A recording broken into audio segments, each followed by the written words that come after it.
Balance कैसे करना है, अपने आप को गिरने से कैसे बचाना है, और यदि आप गिरते हैं तो किस तरीके से गिरना है ताकि आपको कम से कम इंजरी हो, और आपको रोकना कैसे है स्कीइंग में, ऊपर की तरफ आपको जाना है तो कैसे जाना है। तो दोस्तों बने रहे मेरे साथ वीडियो के अंत तक, क्योंकि मैं इसमें बहुत सारी चीज़ें आपको बताऊँगा जो आपको बहुत सारी हेल्प आपको मिलेगी। जब भी कभी आप स्कीइंग सीखने आएंगे तो आपको बहुत हेल्पफुल रहेगा और बहुत कम समय में आप बहुत अच्छे से स्कीइंग सीख लेंगे। तो दोस्तों चलते हैं।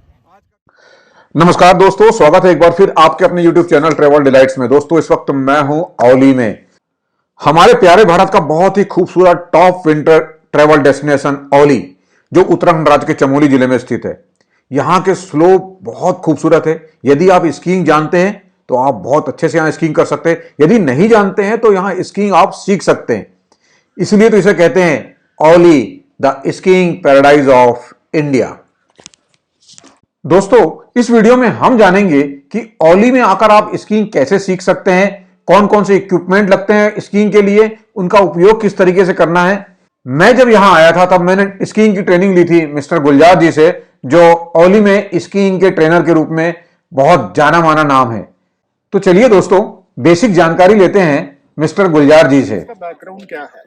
एक्चुअल में इसको जब शुरू किया गया था, ये कोई एडवेंचर स्पोर्ट्स के लिए यूज नहीं किया गया था। ये कुछ ऐसे देशों में इसका जो ओरिजिन है, जहाँ से स्टार्ट हुई है, खासकर इसका ओरिजिन नॉर्वे से बताया जाता है। नॉर्वे में स्नोफॉल बहुत ज़्यादा होता था और लोगों को अपने घरों से बाहर निकलने में काफ़ी दिक्कतों का सामना करना पड़ता था। और खासकर जब वो घर से निकलते थे, उनको कहीं दूसरी जगह जाना पड़ता, घर से बाहर निकलना होता था, तो उनके पैर जब सॉफ्ट स्नो में वो रखते थे, वो बहुत ज़्यादा फंस जाते थे। तो वहाँ लोगों को ज़रूरत के हिसाब से उन्होंने अपने शूज़ के साथ में छोटे से लकड़ी के ऐसे फट्टे बना लिए, जो उन्होंने अपने शूज़ के साथ जोड़ दिए। उससे क्या होता था, जब वो सॉफ्ट स्नो के ऊपर पैर रखते थे, वो बहुत ज़्यादा अंदर नहीं फंसता था। उससे चलना उनको थोड़ा आसान हो गया। ये चलते चलते एक बार किसी के साथ में ऐसा हो गया कि वो फिसल गया, और फिसलते फिसलते उसने थोड़ा अपना बैलेंस संभाल लिया, वो दूर तक चला गया।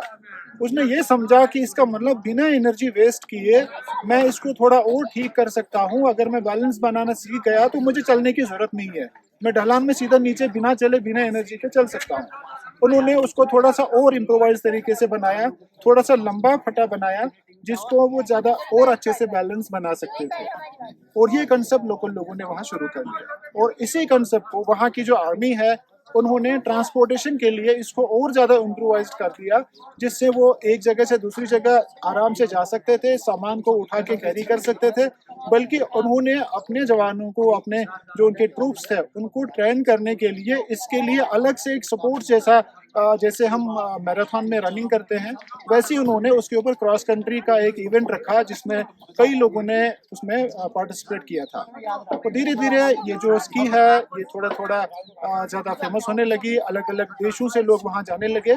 और फाइनली एक टाइम आ गया कि जब इसको नेशनल और इंटरनेशनल इवेंट्स में भी इंक्लूड किया गया, और फाइनली ये अभी आप देख रहे हैं कि स्की का ओलंपिक्स में भी अपना एक बहुत बड़ा पार्टिसिपेशन रहता है। और ये जो स्की है, जैसे जैसे टाइम आगे बढ़ता गया, और इसमें शुरुआती दौर में जो लकड़ी होती थी, वो लकड़ी की स्की होती थी, वो लकड़ी की होती थी, उसका वजन बहुत ज़्यादा होता था।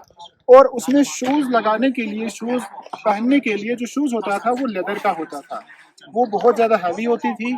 उसको जब हम स्की यूज़ कर लेते थे, लेकिन उस टाइम पे बहुत ज़्यादा इंजरी के भी चांसेस होते थे। जैसे जैसे हर एक चीज़ में इम्प्रूवमेंट आती जाती है, वैसे ही स्की में भी इम्प्रूवमेंट्स आई। धीरे धीरे स्कीज में कुछ ऐसे मटेरियल्स यूज़ किए गए जिनका वजन हल्का हो गया। अभी जो आप ये स्की देख रहे हैं, ये सबसे इम्प्रोवाइज जो मॉडर्न स्की है, वही हम यूज़ कर रहे हैं। इसके जो पार्ट्स हैं उसके बारे में मैं थोड़ा बताऊंगा। इसके अंदर जो मटेरियल यूज़ किया जाता है, इसमें हार्ड प्लास्टिक होता है, इसमें फाइबर ग्लास होता है, इसमें स्टील एजेस होती है, और यही मेन चीज़ें हैं। और इसके अंदर जो आप ये देख रहे हैं, ये जो बीच में थिकनेस है, इसके अंदर ऐश वुड होता है या उस टाइप का कोई मटेरियल होता है। और ये जो स्की है, ये 3 प्रकार की होती है। वो जो स्की मैंने कहा जिसको उस टाइम पे यूज किया जाता था क्रॉस कंट्री के लिए, उसको हम नॉर्डिक स्की बोलते हैं। वो सिर्फ जहां पर भी कहीं स्लोप को बीट किया गया होता है यानी कॉम्प्रेस किया होता है, उसके ऊपर एक क्रॉस कंट्री जैसा एक रन बनाया जाता है जो कि 5 किलोमीटर, 10 किलोमीटर, 20 जैसे मैराथन होता है वैसे भी उसमें भी होता है। लेकिन ये जो दूसरी हमारी स्की जो हमारे हाथ में है, जो आप सभी यूज करेंगे, इस स्की को हम बोलते हैं अल्पाइन स्की। अल्पाइन स्की भी किसी ऐसे स्लोप के ऊपर की जाती है जो बीट किया हुआ होता है, और अल्पाइन स्की हमेशा ऊपर से नीचे की तरफ ढलान में किया जाता है। और इसके अलावा तीसरा एक और टाइप होता है स्कीज का जिसको हम डर्बी स्की बोलते हैं। वो भी अल्पाइन स्की के सेम जैसा होता है जैसे ये है, लेकिन उसमें सिर्फ इतना फर्क होता है कि आगे ये पार्ट आप देख रहे हैं, इसको टिप बोलते हैं, ये ज्यादा कर्व्ड होता है। जब हम कभी शॉर्ट स्नो में स्कीइंग करते हैं, जैसे अगर अभी शॉर्ट स्नोफॉल मतलब स्नोफॉल फ्रेश होगा, पूरा स्लोप शॉर्ट स्नो से भरा रहेगा, तब हम इससे स्की नहीं कर पाएंगे क्योंकि जैसे हम स्की शुरू करेंगे ये आगे फंस जाएगा बर्फ में। वो जो डर्बी स्की होती है उसका ये टिप और ज्यादा कर्व्ड होता है, जब हम शॉर्ट स्नो में भी स्की करते हैं तो वो फंसती नहीं है। क्लियर है यहाँ तक? अभी जो इसके पार्ट्स हैं, पहले ये समझना है कि इसके लिए कोई भी राइट या लेफ्ट नहीं होता है। चाहे आप राइट ले लो, राइट में ये ले लो, इसमें ये दोनों, ये जिस पैर में हम पहनते हैं ये उसी साइड का हो जाता है। और दूसरा इंपॉर्टेंट चीज जो आपको पता होना चाहिए, इसके जो पार्ट्स है, सबसे ऊपर जो ये आप पार्ट देख रहे हैं, दिस इज कॉल्ड टिप। क्या बोलते हैं इसको? टिप। और यहाँ से यहाँ तक जो ये आप पोर्शन देख रहे हैं, this is called toe plate. What is called? Toe plate. और इसको हम हील बोलते हैं, इसको हील प्लेट बोलते हैं, या फिर पूरा इसको हीलिया बोल सकते हैं। ये जो यहाँ से यहाँ तक जो ये पूरा आप देख रहे हैं इसके ऊपर लगा हुआ है, this is called shoe binding. Shoe binding यानी कि जो हम शूज पहनते हैं वो इसी में फंस जाता है, इसी से वो अपनी पकड़ बना लेता है। जो आगे वाला पार्ट है this is called toe binding, जो पीछे वाला हिस्सा है this is called heel binding. Very good. और जो बीच में टो बाइंडिंग और हील बाइंडिंग के बीच में जो गैप है this is called shoe chamber. इसके अंदर बीच में इसमें शू आ जाता है। अभी आप देखेंगे इसके यहाँ पर जो आप ये देख रहे हैं, इसको बोला जाता है प्रेशर प्लेट। और इसी के साथ में नीचे देख रहे हैं जो मूवमेंट कर रहे हैं, उनको हम ब्रेकर्स या स्टॉपर्स बोलते हैं। इसका काम क्या होता है, जब भी एक स्कीयर स्की पहनता है, जैसे मैं अगर इसको पहनूंगा और ये जो ऊपर प्रेशर प्लेट है, इस पे जब ऐसे प्रेशर आएगा, वो जो स्टॉपर्स है वो ऊपर आ जाएंगे। यानी स्कीइंग करते टाइम में ये कोई भी इंटरफेरेंस या डिस्टर्बेंस क्रिएट नहीं करेगा। देख रहे हैं आप? अभी अचानक अगर स्कीयर के शू से ये स्की निकल गई, गिर गया, तो ये प्रेशर प्लेट ऊपर आएगा और स्टॉपर्स नीचे आएंगे, ये फिर उसको स्लाइड। अगर ये स्टॉपर्स नहीं होंगे, ऊपर कहीं स्कीयर से निकल गई पैर से, वो वहीं रहेगा तो स्की नीचे पहुंच जाएगी। इसका यूज समझ आया? Yes yes. और इसके अलावा इसमें आप देख रहे हैं कि आप आगे जो ये टो बाइंडिंग है, इसके साथ में ये दो कॉलर्स हैं, ये जो आप देख रहे हैं, इनका अंदर एक स्प्रिंग लोडेड होता है जो इसका टेंशन बना देते हैं। जैसे अगर वो टेंशन जो है वो यहाँ जो स्क्रू आप देख रहे हैं उसको वेट एडजस्टिंग स्क्रू बोला जाता है। जितना इसको लूज करेंगे उतने ही ये कॉलर्स यहाँ पर लूज हो जाएंगे। जितना ही हम इसको टाइट करेंगे ये उतना ही मजबूत पकड़ बनाएंगे। हम कितना टेंशन इसको बढ़ाएंगे, कितना काम करेंगे, ये डिपेंड करता है कि जो स्कीयर है वो कितना एक्सपर्ट है, वो कितना ट्रेंड है। यानी कि अगर आप बिगनर लेवल के हैं तो आपके इसमें हम टेंशन बहुत कम रखते हैं, ताकि कभी भी अगर आप गलत तरीके से गिर गए, उल्टा सीधा गिर गए, जहां पर चोट आने के चांसेस है, जैसे उल्टा सीधा गिरेंगे इसमें टेंशन कम होगा, या आपकी शूज को अलग कर देगा, यानी कि आपकी इसकी शूज से निकल जाएगी, उससे इंजरी होने से हम बच जाते हैं। लेकिन जो एक्सपर्ट्स होते हैं, जो कॉम्पिटिशन्स में पार्ट लेते हैं, उनका टेंशन बहुत ज्यादा रखते हैं। वो क्यों? अगर उनके पैर से ये निकल गई उनका टाइम वेस्ट हो जाएगा। Same is the case with from right side. और इसके अलावा इसमें ये जो ये वाला साइड है this is called running surface. ये फाइबर ग्लास का बना होता है। इसका स्पेशलिटी ये होता है कि ये बर्फ के ऊपर बहुत ज़्यादा फिसलता है। और साइड में जो आप देख रहे हैं ये मेटल के जो एजेस है, these are called steel edges. इनका बहुत इंपॉर्टेंट रोल रहता है स्कीइंग में। टर्निंग और ब्रेक लगाने के लिए इन्हीं एजेस का बहुत ज़्यादा इंपॉर्टेंट रोल रहता है। अगर ये एजेस नहीं होंगी तो स्की काम नहीं करेगी। और जब हम दोनों स्कीज को एक साथ मिला लेते हैं तो इसको हम स्की पेयर बोल लेते हैं। लेकिन अगर हम एक ही स्की का ऐसे पेयर ये ले लेंगे पार्ट तो इसको हम स्की रनर बोलते हैं। स्की रनर एंड इसकी पेयर। ये स्की रनर हो गया। और दूसरा, जब हम दोनों स्कीज को मिला लेते हैं बीच में एक गैप बन जाता है, इसको हम कैम्बर बोलते हैं। कैम्बर। अगर ये बीच में ये गैप नहीं होगी, ये कैम्बर नहीं होगा तो ये स्की टर्न नहीं कर सकती। और दूसरा, इसको इसलिए भी ये थोड़ा सा दिया जाता है, जब आप इसको पहनेंगे आपकी बॉडी का पूरा वेट पूरे स्की के ऊपर आ जाता है। और इसके अलावा आपको ये भी पता होना चाहिए, जब हम सॉफ्ट स्नो पे स्कीइंग करते हैं तो ये जो रनिंग सरफेस है इस पे बर्फ चिपक जाती है, वो नॉर्मल होता है। वो बर्फ न चिपके और इसका स्पीड बढ़ाने के लिए इसके ऊपर एक खास किस्म का वैक्स आता है जो इसके ऊपर लगाया जाता है। और अगर हमारे पास वो वैक्स नहीं होता है तो हम कैंडल वैक्स का भी इस्तेमाल करते हैं। वो इस स्की का एक स्पीड बढ़ा देता है। दूसरा, जो बर्फ चिपक जाती है कभी कभी सॉफ्ट स्नो, जब नया फ्रेश स्नोफॉल होता है वो उसको चिपकने नहीं देता है। और अभी ये भी आपको पता होना चाहिए कि जब हम स्की कैरी करते हैं उसका तरीका क्या है। दोनों रनर्स को उठा के ये लॉक हो जाते हैं। एक सेकेंड, ये ऐसे मिला लिया और ऐसे कर दिया, ये लॉक हो गया। देखिए, या फिर इसको इसके ऊपर रख दीजिए, ये ऐसे लॉक हो जाएगा।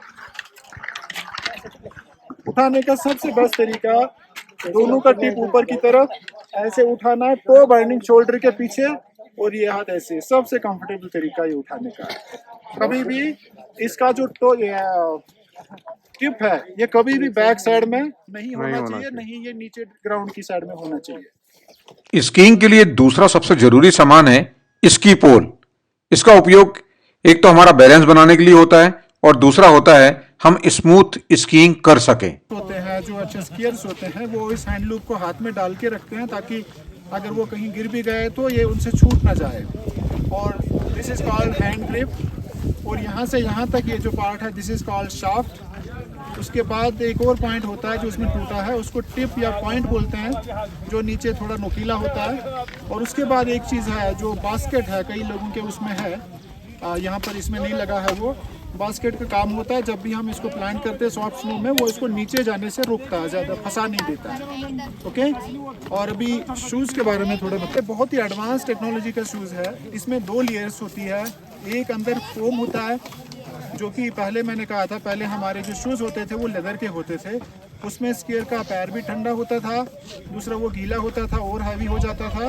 और तीसरा, उसमें सेफ्टी प्रिकॉशंस बहुत कम होते थे, सेफ्टी के चांसेस कम होते थे, रिस्क के ज़्यादा होते थे। और इसीलिए इसको इस तरह से बनाया गया ताकि जब आप स्कीइंग करेंगे, एक आपका पैर गर्म रहेगा, दूसरा जो बाहर का पार्ट है ये हार्ड प्लास्टिक है। ये पूरा ग्रिप बनाने के लिए ज़्यादा हार्ड बनाया गया है। और ये हार्ड होने की वजह से अगर इसमें अंदर ये फोम नहीं होता तो ये आपके पैर को बाइट करता। इसलिए ये जो अंदर का लेयर है ये बाहर भी निकलता है, आप निकालना मत इसको, इसमें मेहनत लगता है वापस डालने में। तो ये अंदर का लेयर है जो आपका फोम का होता है, बाहर का पार्ट इसका हार्ड प्लास्टिक का है। और इसको पहनने में शुरू में थोड़ा सा पेनफुल रहेगा क्योंकि आप लोगों ने पहले ये पहना नहीं है, थोड़ा सा मेहनत लगता है, लेकिन 1-2 बार जब आप इसको निकालेंगे, पहनेंगे, आपको फिर ये कंफर्टेबल लगेगा। और सबसे इम्पोर्टेंट चीज़, जब आप शू पहनते हैं आपका स्कीइंग के दौरान ध्यान रखना, जितना आपका शूज़ टाइट रहेगा उतना ही आप अच्छी बैलेंस बना पाओगे। पहले दिन पेनफुल रहेगा, आपका शिन बोन दर्द करेगा, आपके टोज थोड़ा सा पेनफुल महसूस करेंगे, वो कम्प्लीटली नॉर्मल है। आप जितना उस पेनफुल सिचुएशन से भाग के कंफर्ट जोन में रहने की कोशिश करेंगे उतनी ही आपकी स्की ख़राब होगी, उतना ही आप सीखने से बहुत दूर रहेंगे। इसलिए वो जो पेनफुल थोड़ा सा रहता है पहले दिन, वो आप बियर कर लीजिए, दैट इज़ कम्प्लीटली नॉर्मल। हम भी जब 1 साल के बाद स्की करते हैं, पहले 2-3 दिन हमारे साथ भी वो होता है। इसलिए जितना आप शूज़ को टाइट रखेंगे, क्योंकि कई बार जो हम आपको टेक्निक सिखाएंगे, आपको बोलेंगे ऐसा करो वैसा करो, लेकिन फिर क्या होता है, अगर आपका शूज़ लूज़ होता है, आपकी स्की के ऊपर वो टेक्निक अप्लाई नहीं होती क्योंकि आपका पैर ही अंदर से मुड़ रहा है।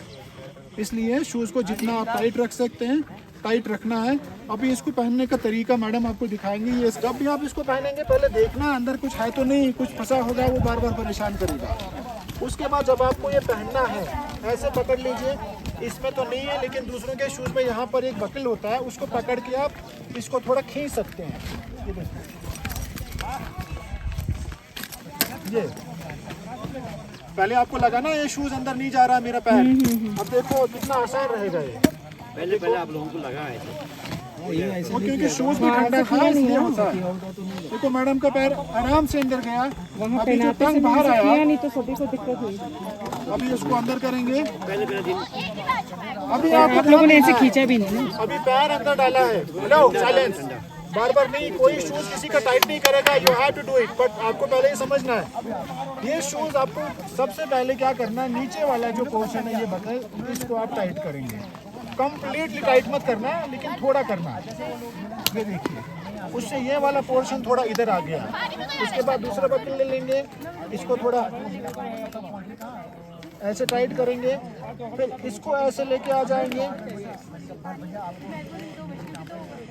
ये ऐसे हल्का सा लिया, टाइट किया, फिर ऐसे लिया, टाइट किया। अभी मैंने शूज पहन लिया लेकिन टाइट नहीं किया। अब हम फिर नीचे से इसको पूरा टाइट करके जाएंगे। जितना मैक्सिमम हम इसको टाइट कर सकते हैं उतना ही पैर कंफर्टेबली तो नहीं, थोड़ा सा डिस्कम्फर्ट रहेगा, लेकिन अच्छे से स्कीइंग हम कर सकते हैं। फिर देखते हैं क्या और भी ये टाइट हो सकता है। हाँ, हो सकता है। ये देखिए, अब ये शूज़ बिल्कुल टाइट है। अब हम देखते हैं कि शूज के साथ इसकी पहनना कैसे है।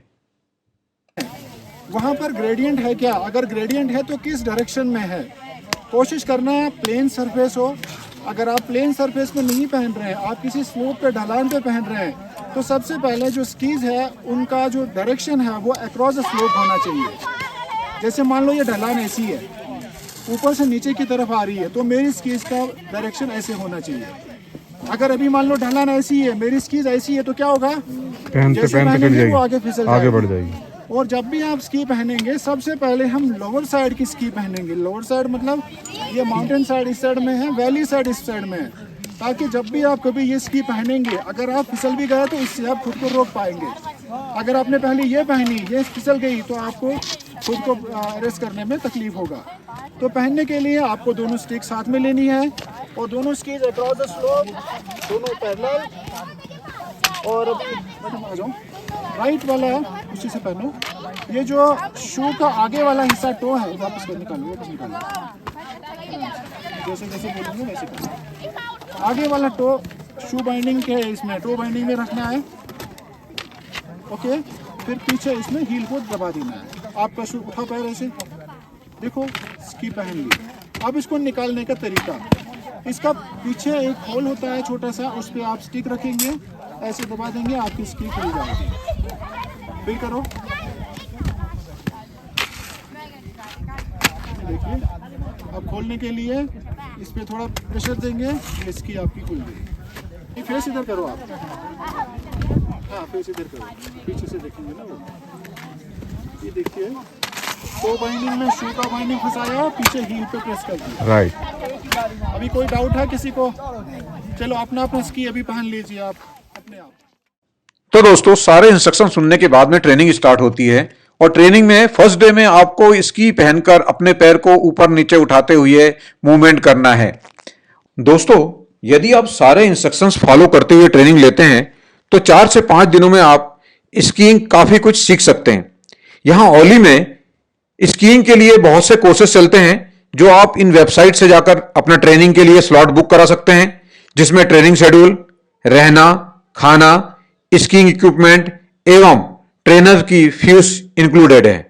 दोस्तों, इस वीडियो में बस इतना ही। अगर आप ओली पर मेरा डिटेल्ड वीडियो देखना चाहते हैं तो ऊपर आई बटन को क्लिक करके आप देख सकते हैं, उसमें सारी जानकारी मैंने दी हुई है।